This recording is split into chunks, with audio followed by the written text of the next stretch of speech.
तो hello friends, welcome back my YouTube channel. तो friends, आज हम बात करने वाले हैं वर्ग 1 और वर्ग 2 की जो तैयारी बच्चे एक साथ करना चाहते हैं तो वो कैसे करें, और वर्ग 1 और वर्ग 2 की तैयारी हमको कैसे करना है, इसके विषय में आज हम चर्चा करेंगे। तो वीडियो के अंत तक बने रहिए। जैसा कि आपको पता है, सबसे जो कॉमन सवाल रहता है वो यही रहता है, वर्ग 1 और वर्ग 2 साइंस की तैयारी एक साथ कैसे करें।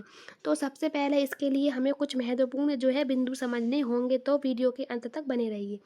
तो जैसा कि आपको पता है कि सबसे पहले हमको सिलेबस को क्या करना है, कॉमन प्लस एक्स्ट्रा में बांटें। तो सबसे पहले क्या करना है, हमको हमारे सिलेबस को 2 पार्ट्स में डिवाइड करना है, ठीक है। जिसमें एक में हम वर्ग 1 और एक में हम वर्ग 2 के लिए क्या करेंगे, हमारे जो सिलेबस है उसको डिवाइड करेंगे। तो वर्ग 1 और वर्ग 2 में जो हमारा कॉमन है उसको हम वर्ग ए सेक्शन में लेंगे, उसके बाद जो एक्स्ट्रा है उसको हम बी सेक्शन में लेंगे। इस प्रकार हम क्या करेंगे, हमारे सिलेबस को बांटेंगे।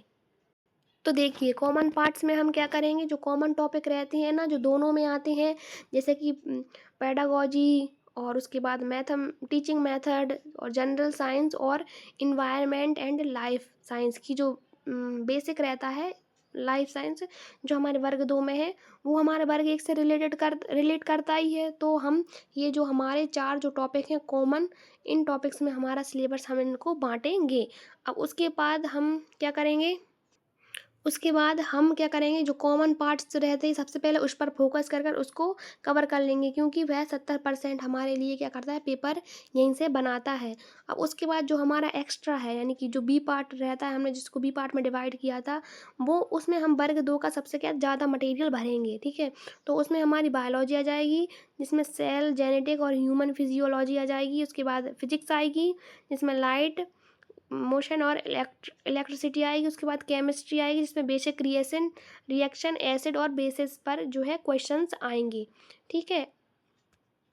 उसके बाद हम क्या करेंगे, जो हमारे पहले के कॉन्सेप्ट हैं उनको क्लियर करके उसके बाद हम एमसीक्यूज लगाएंगे। और सबसे पहले हमको क्या करना है, एनसीईआरटी 6 से लेकर 10 तक की एनसीईआरटी के कॉन्सेप्ट क्लियर करना है। उसके बाद उनकी एमसीक्यूज की प्रैक्टिस करना है, और हर टॉपिक के 20 से 30 एमसीक्यू हमको रोज़ लगाना है। और बिना कॉन्सेप्ट के एमसीक्यू हम लगा नहीं सकते, क्योंकि अगर हमारा एक जो टॉपिक कंप्लीट है उसके बाद हम उस टॉपिक के 30 के हम 50 एमसीक्यू लगा सकते हैं। तो पहले बिना टॉपिक को समझे हम एमसीक्यू नहीं लगाएंगे, ठीक है। और उसके बाद क्या करना है, देखिए, जो पेडागोजी रहती है ना, उसको क्या कहते हैं, हम हल्के में नहीं ले सकते, क्योंकि वो स्कोरिंग सब्जेक्ट है, ठीक है। उसमें टीचिंग मेथड्स रहती हैं और टेक्सोनॉमी रहती है, ये सारे असाइनमेंट्स रहते हैं ना, वो इसमें आते हैं।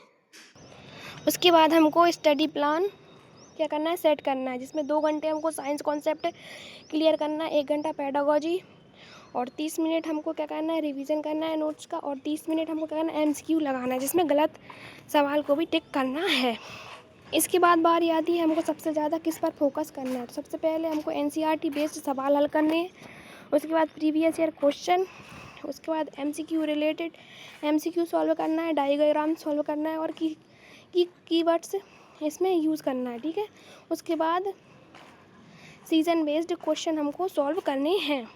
उसके बाद हमारी जो रिवीजन की स्ट्रेटजी क्या होगी, तो जो पहले हर 7वें दिन हमको क्या करना, फुल रिवीजन करना है, यानी कि 7 डेज़ में 1 डे ऐसा चुनना है जिसमें हमको फुल रिवीजन करना है। उसके बाद हमको वीक टॉपिक को अलग नोटबुक में लिखना है, और उसके बाद बार बार पूछे जाने वाले एमसीक्यू उनको क्या करना है, हमको रटना नहीं, उनको हमको समझना है। तो इस प्रकार हम वर्ग 1 और वर्ग 2 की एक साथ तैयारी कर सकते हैं। अगर आप ऐसी और रिलेटेड वीडियो को देखना चाहते हैं, आप हमारे चैनल को सब्सक्राइब कर सकते हैं, वीडियो को लाइक कर सकते हैं, और आप हमारे टेलीग्राम चैनल को ज्वाइन कर सकते हैं। तो अंत तक बने रहने के लिए धन्यवाद। Thank you.